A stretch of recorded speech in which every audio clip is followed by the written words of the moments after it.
Good morning, I am Justin Ibanez and this is the summary of my learnings about disciplines and ideas in the applied social sciences. Okay, first I will explain to you what is disciplines and ideas in applied social sciences.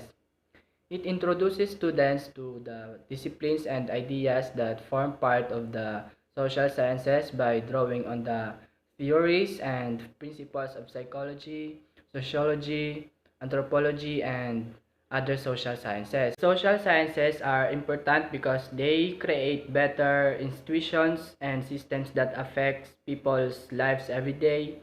Thus, social sciences help people understand how to interact with the social world, how to influence policy, develop networks, increase government accountability, and promote democracy.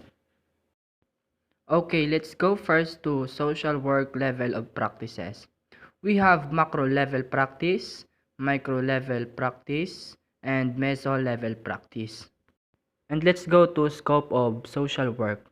We have child development, medical social work, administrative and management, local social work, international social work in acute psychiatric hospital, social work as community organizer. And last, let's go to definition of social work.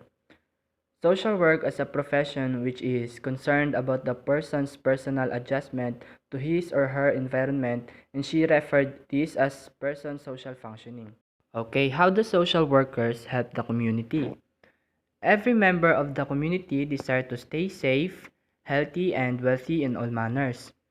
Social services and social work have important role in helping the people to improve the quality of life by creating awareness and sustain the community by creating employment opportunities on their own effort.